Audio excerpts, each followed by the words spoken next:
So the cocoa pods are harvested from the tree normally between September and December, and it's done manually, as you can see here.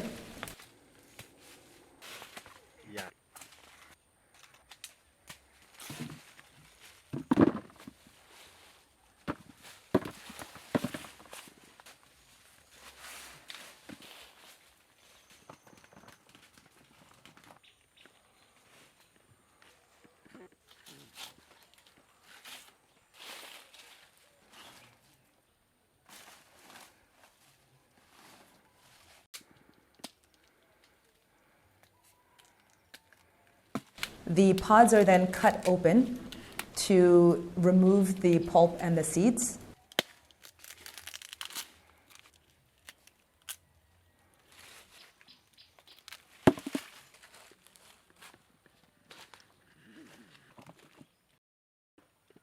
At that point, they're wrapped in the plantain or banana leaves and left to ferment. The first part of the fermentation is about 3 days, and that's left alone.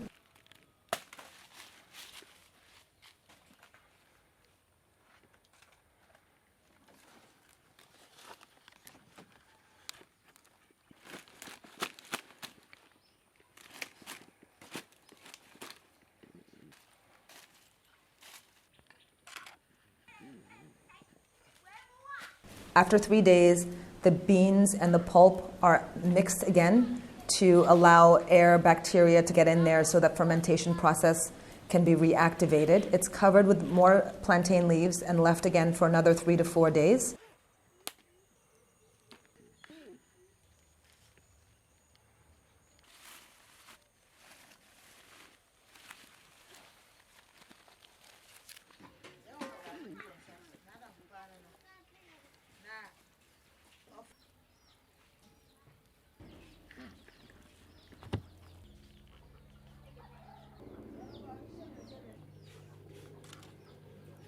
After that fermentation process is completed, the beans are then left to dry on a mat. From that step, that's where in Ghana the government will then purchase the beans in a sack and it's taken to a processing facility.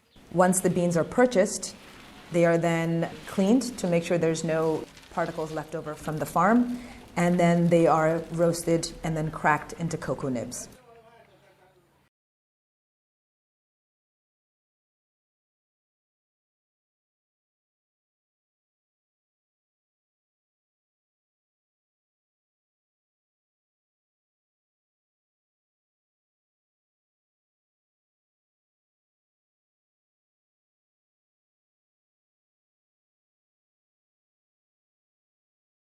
I hope you enjoyed the trip to the farm. I always do. I'm always amazed to see something as a fruit turn into what we know as chocolate. So I hope that was something new and you enjoyed it.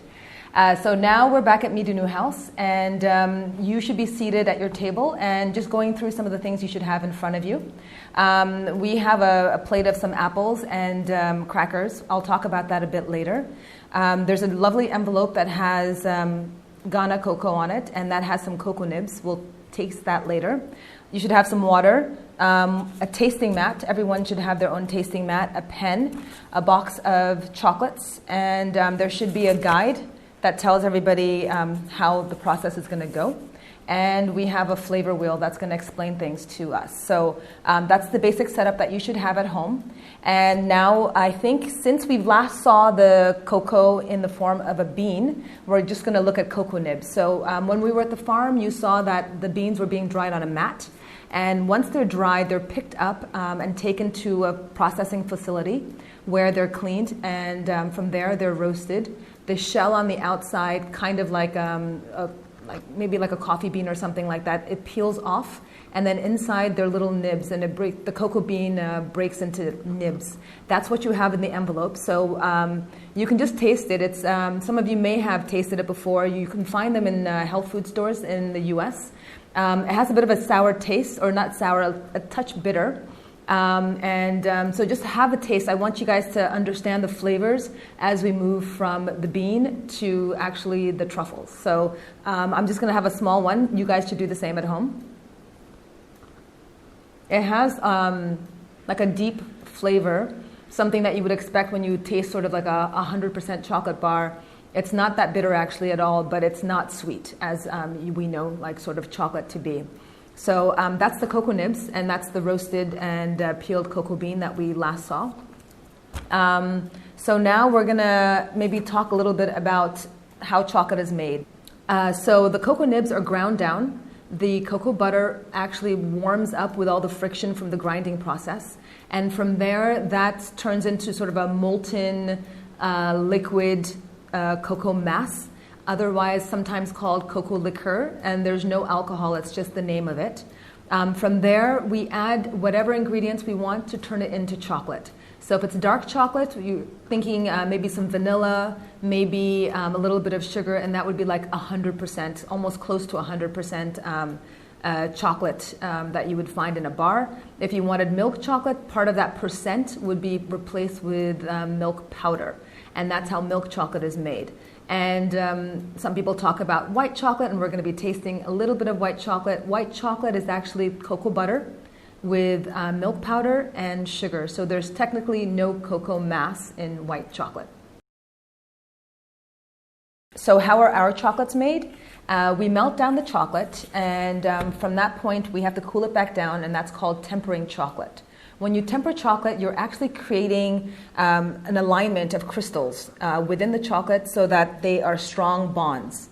And we'll talk about why that's important in a second. Once we temper it, we fill these molds. They're polycarbonate molds. We reuse them. We fill them with chocolate, turn them over, make sure we shake out as much chocolate as possible, and then we fill them with ganache. Ganache are fillings that are made with chocolate and cream. And the cream, we usually infuse them with different spices from around the continent. We fill that in here, and then we close that off with more chocolate. And then we let that set, and when it's ready, we tap out the chocolate. And that's how each and every single truffle is made, by hand, by our team of amazing women. So that's how our chocolates are made. So now we're going to start the chocolate tasting. I think it's an amazing experience. I know for myself as a chef, it's something that's really interesting to be able to tap into all 5 senses when you're cooking. So we're going to go through that process with you. But I think the first thing I'm going to remind you is that tasting is not the same as eating. So just hold on to that thought for a moment. So everyone should have a box of chocolates in their hand. The chocolates have been put from left to right, so make sure that you organize them in the correct way. I've done this so that you will have the lighter flavors first and the heavier flavors last, sort of like you would do with a flight of whether it's beer or wine or something like that. So slip that off, make sure the logo is facing you. From there, we're going to open the box, and you will see the chocolates in here. The first one is going there. If you want, you can actually leave the paper on as well. Second one, so again, going from left to right.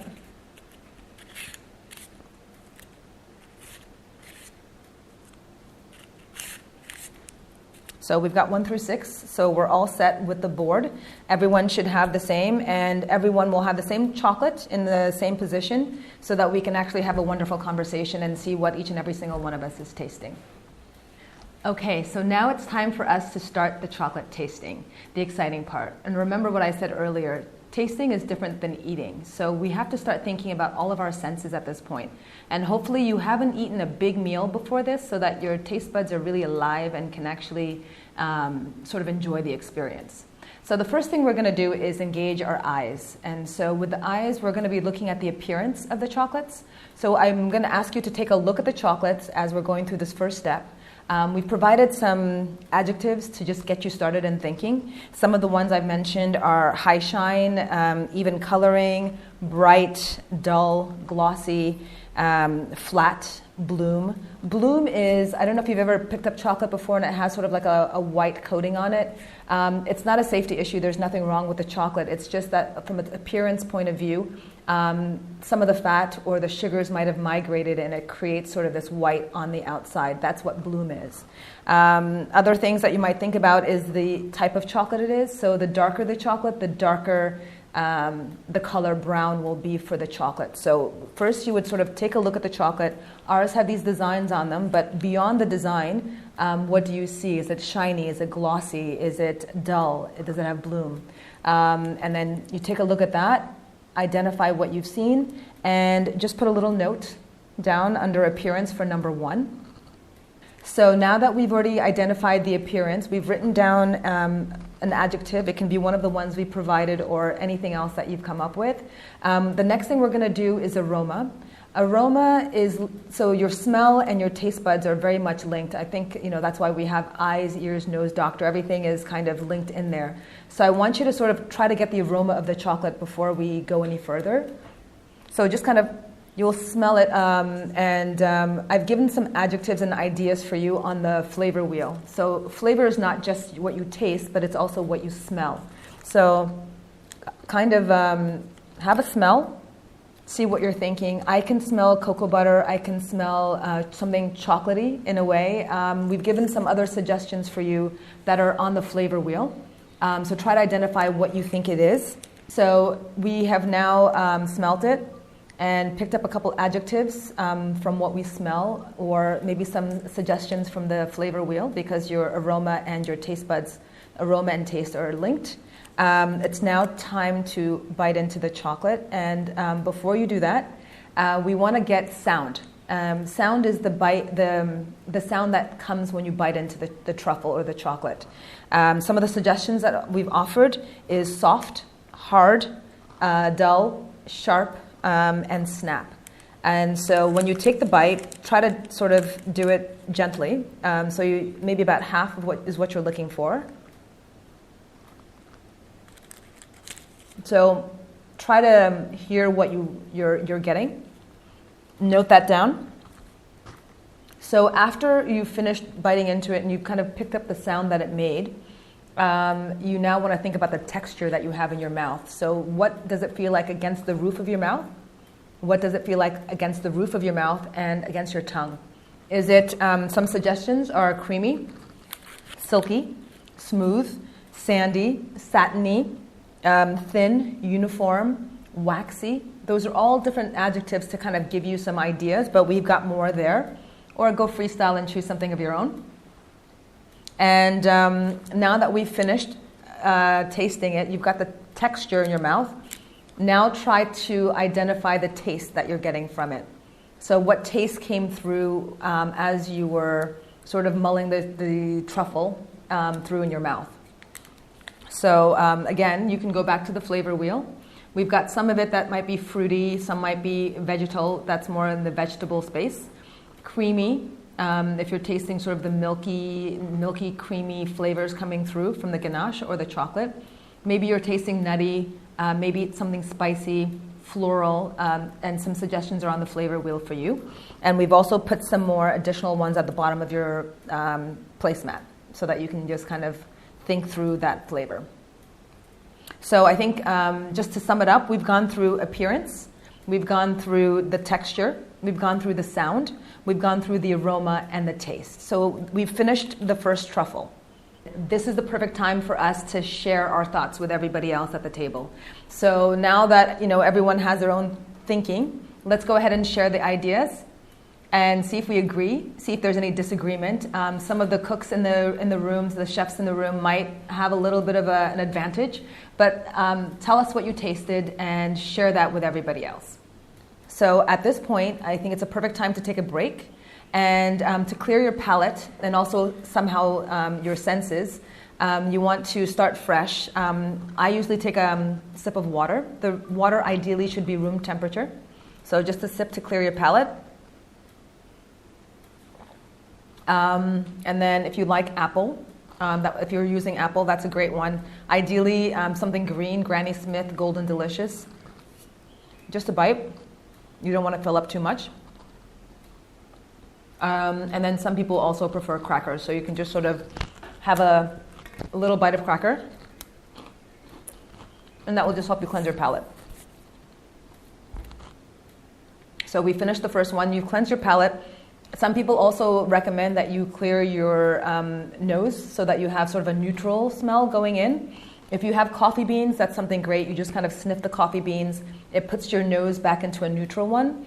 I think for wine as well, this is something that's used to sort of clear your parfum.